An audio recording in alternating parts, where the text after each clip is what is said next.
and that's why it clicks. What a mess.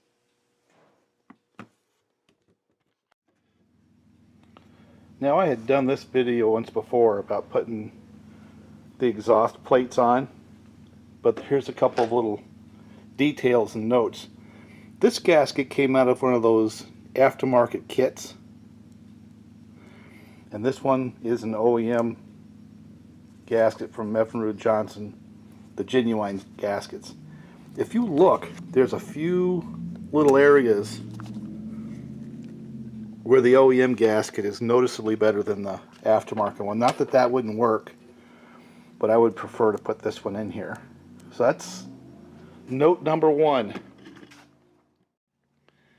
And I also had to reference the other video in order to figure out where to put the wire looms and things like that. And a couple little bits and pieces, and I'll show a picture when I'm done about that. And before I do anything,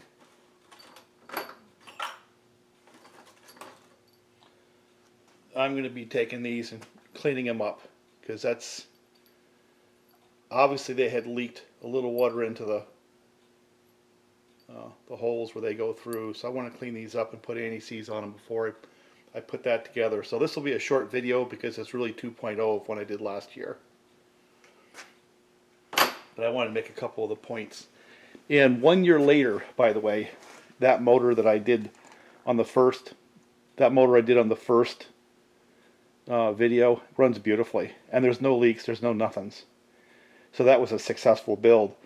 This motor, I'm not sure I'm going to put 1184 on it, because these kind of have a surface. These guys have got some kind of a coating on the surface that I think is going to diminish the usefulness of the 1184 in those. So, and we'll see if it lasts. Okay, so I got a little bit of anti-seize on all the different screws, and I've got my other video, which I did before. I took some pictures from it, so I can get all the different wire loom clamps and stuff like that on properly. So let's see if we can make this happen.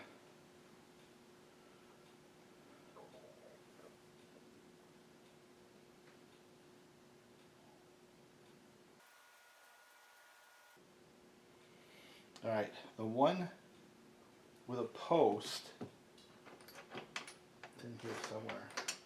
This one right here goes here. Okay. And then wire loom, the small wire loom goes here.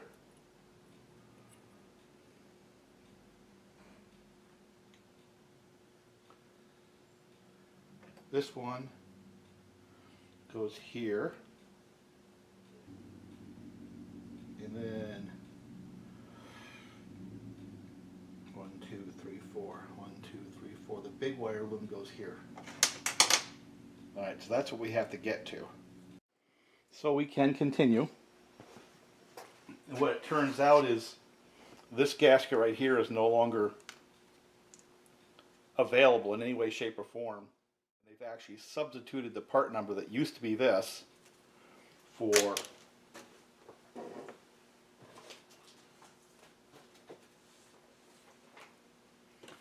one of these.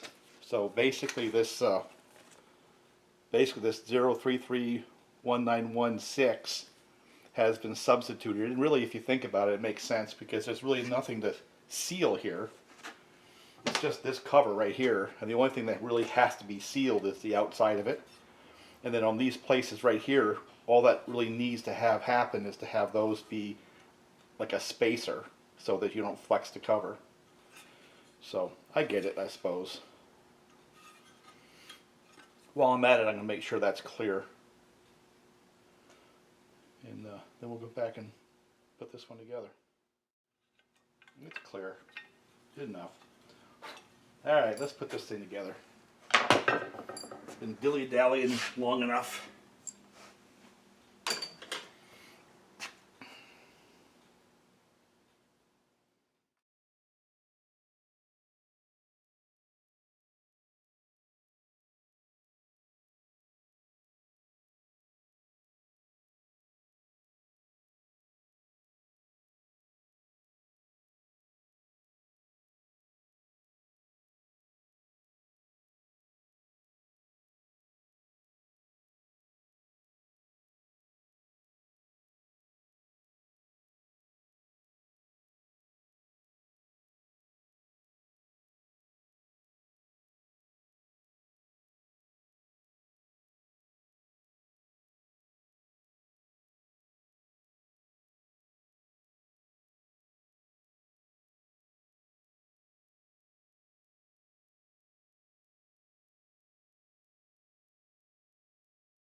Yeah, the gasket definitely relaxes. It'd be really good if you could get a couple of heat cycles on it, but it's not happening.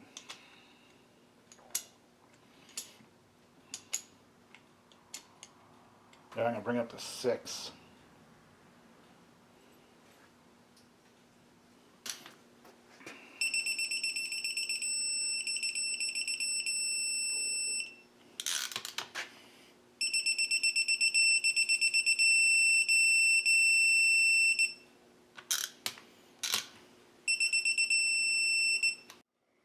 So while we're waiting for these gaskets to crush a little bit so I can do a final torque on them, I've got to pull the reed blocks and clean up this reed block plate here and put another gasket. See, there's a gasket in here underneath the reed blocks.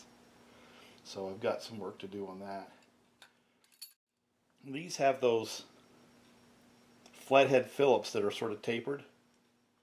Of course, I got new gaskets for everything, so I don't have to save these gaskets. Inadvertently start throwing dust into there. Is on this plate right here. You got to crack these Phillips heads. The reed blocks come off. There's a gasket underneath that. Then I got to set that back on, then torque those.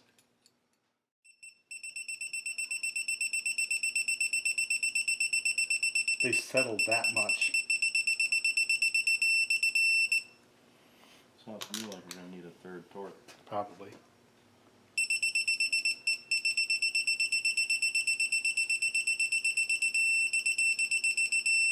Just in that period of time, they settled that much.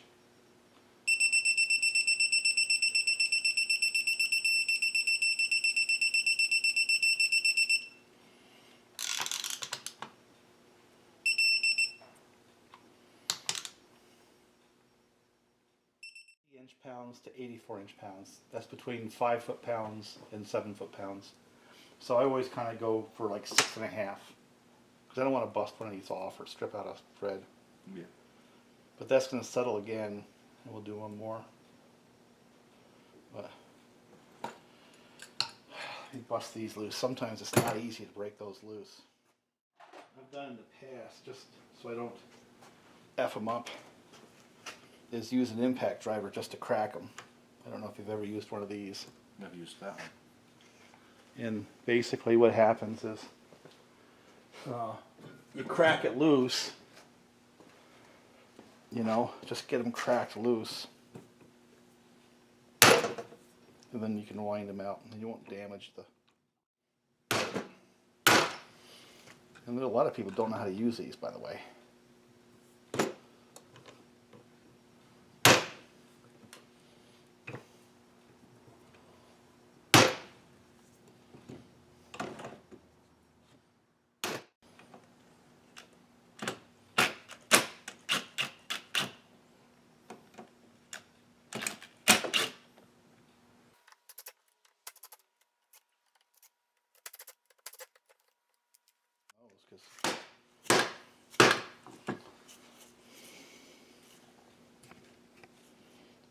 Solution to a lot of problems right there.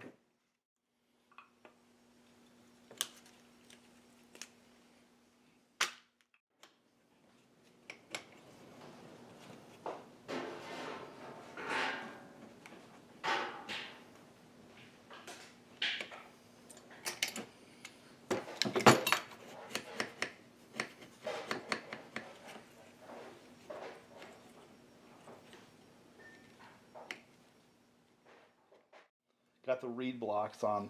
They kind of point down. They're going to end up looking like that. So that's the crankshaft to the lower unit, and this is the ignition system side or top flywheel side. So this points down to the bottom of the motor versus to the top. And what I do on pretty much anything like this is these are little coarse thread screws. Is I just put a little bit of 1184 on them, and that'll tend to make them not want to come back out.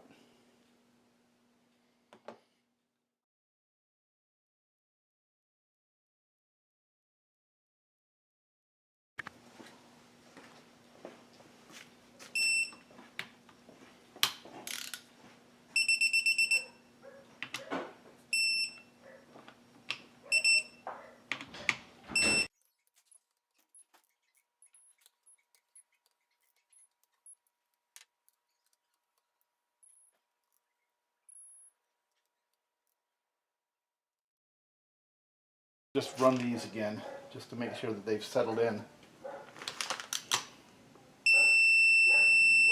And they have.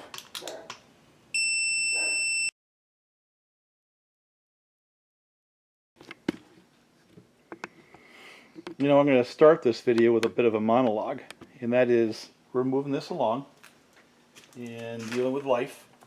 This was a running motor that had a scuffed cylinder, and I'll show a little bit of that because we had this one running on the boat actually. And we're kind of closing in on getting it done, but there's a couple of lessons in life here for the people who get into this type of work. Is one, you really can't crash your way through it. You know, the manual certainly does help, but a lot of times you really have to rely on some of your own mechanical skills because information may or may not be readily available and you have to improvise. Fortunately for me, these Johnson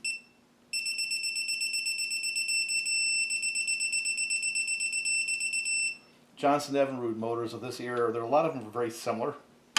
So, you know, it's kind of like once you've done one or two of them, they're pretty much the same, you know.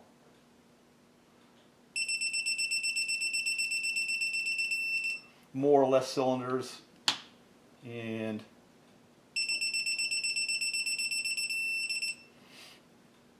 you got the V4s, that's another deal. We're going to do one of those, I think.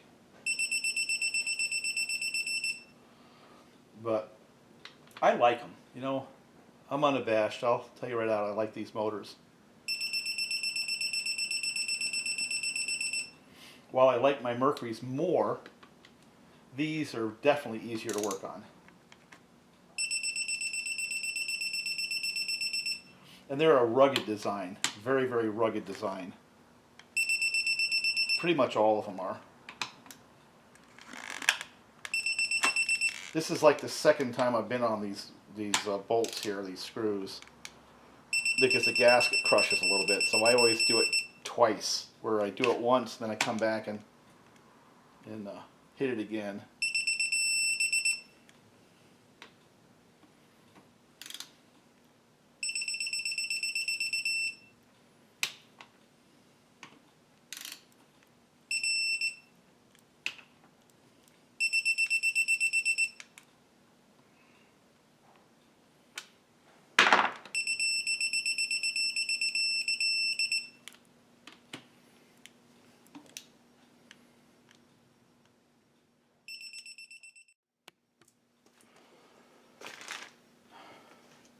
Gaskets. Let's just set them on there. These hoses have been replaced fairly recently, so I don't see the need of doing that. And obviously the float bowls go down. So it's going to be doing something like this. And the other thing is the linkage. You got to make sure the linkage is connected to the little nylon part there, right like that. And then we'll make sure that all the hoses are hooked up properly.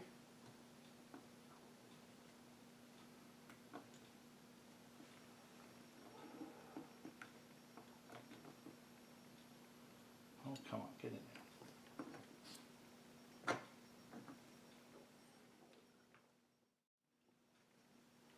It's a lot easier putting the carburetors on up here. You've got that little enriching device I've got to hook up. I got to find it first. It goes on here, I think, like this. So I'm going to have to find that. But we're getting down to the brass tacks of this right here, you know. Okay. On the carburetors, they've got these little star lock washers that go on. Like I said, it's a lot easier getting them on here. So I'm going to put those little stars on first. You know, and I got to believe that there's several different orders of events that can happen to be a successful build. And if this doesn't work, well then we'll just have to report that, right? But if this does work, that means this is one of many. So, see if I can get these nuts on there.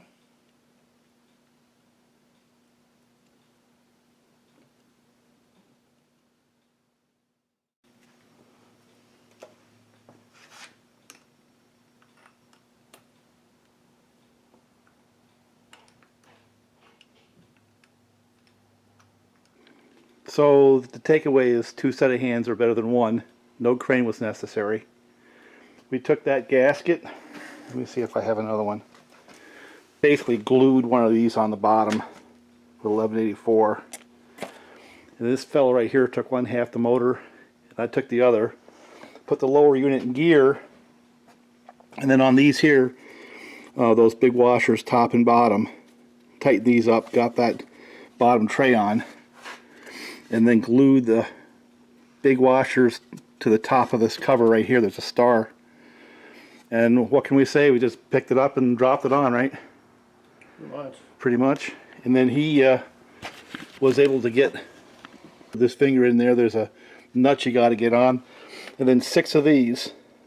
And that's it. So we're going to tighten it right up. And I think that's a good stopping point for a little bit, because what happens next is the ignition goes on and fuel lines and it gets fired up. So. I would say that on that nut, easiest way for me to do it was put a little of that glue on the inside of the lock washer and basically put it between my pointer finger and middle finger and just kind of stick it up on there and put it up at an angle where the glue holds it. So there's your lock washer. And then the same thing with the nut, and just put it in there and use your middle finger to hold it up and your pointer finger to spin it. And good to go. simple. Took all of like what, 3 minutes? 3 minutes, well more than that, but 3 minutes. So the only thing that's keeping me from having this running is this is the choke or enriching device, and when that little nipple is broke off, if I can come up with a way of extending that or putting something that'll work, I'll use this temporarily, but I have one on order. These are very expensive, by the way. They're like 250 bucks. If you go OEM, aftermarket, they're about $85, $90, but either way, they're not cheap. And what this is, sits right here. You got 3 tubes that come across, 2 small, 1 big, and it gets a supply of fuel, and then when that solenoid is on or open, the choke is on, it lets fuel go through these little tubes and adds more fuel to the mix so it gets started. So we're going to torque those to 20 foot-pounds. Just let it go over here. Notice there's a ground here we forgot to put on. That screw was out right down here, and the reason I think is because it was supposed to be the ground. We forgot to put that on, so that's a detail. Feels tight too. Yep. So how are we going to get that nut? We can't torque it, so we just have to go tight.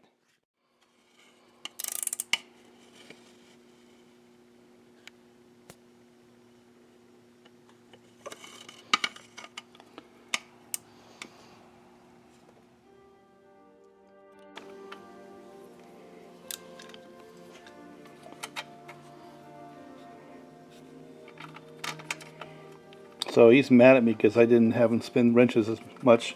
I got the old, next time we do this, don't have me sitting on the side of the workbench. Put some wrenches in my hands. Pretty much. I don't know. You're giving me crap about how hard this one was. And I don't know, in my mind, that doesn't even compare to half the stuff I did in the Navy stuff. Yeah. One of my favorites was that duct bore actuator. That was where the leading edge extension meets with the leading edge of the wing, right at that shoulder. You got this little space that's like, I don't know, I'd say it's about a 8-inch by 10-inch, roughly, area that's about 1.5 to 2 feet deep. And you gotta stick this actuator in there that's about 2 feet long. In the bottom of that, there's a bolt that you push in the back of the, on the bolt side. It's got a little nipple that you push to release the bearings. So you gotta have that compressed to shove it in through the bottom of the actuator and its little bracket. Have it come out the other side with your washers pertaining to all that, mind you, and then somehow get around the other side, put on a washer, put on a castle nut, and then put on a cotter pin, and then bend it all out. That's why you got paid the big bucks. Yeah. All So that in a space where your arm doesn't fit and you can't see any of it. Yeah. See, I stick to my little outboards and my chainsaws. So what we have to do now, I think I'm going to take a break, but we got to get that pin in there. So we have to re-educate him from high tolerance, lots and lots of aluminum things, to low tolerance, lots of aluminum things. So how the heck did you keep those things from being corroded on the aircraft carriers with all that salt spray? They had an entire corrosion control program. Every job that you did, whether it was electricians to your mechs to your airframers, everybody had their own corrosion control things. And like even the cockpit, we sit there and take out the cockpit panels, clean them up, etch them out, make them all nice and pretty, and put them back periodically. Landing gear, we go through and scrub them out. We have wash jobs on a schedule. It was just a lot of maintenance, a lot of cleaning, and a lot of inspecting. Every time they came up or came back, they got inspected. Yeah. So when you got that many eyes on it that often with that many hands, making sure things stay okay. Well, they generally stay okay. And they did. Yeah, for years. F-18 platform, the Alpha Series Deltas that I was talking about that came out in like the 70s. Yeah. I was still working on them, I don't know, what, 5 years ago? Wow. 7 years ago? Like that. Longevity. So anyway, I think I need to go for a ride around the block, see if I can find a train.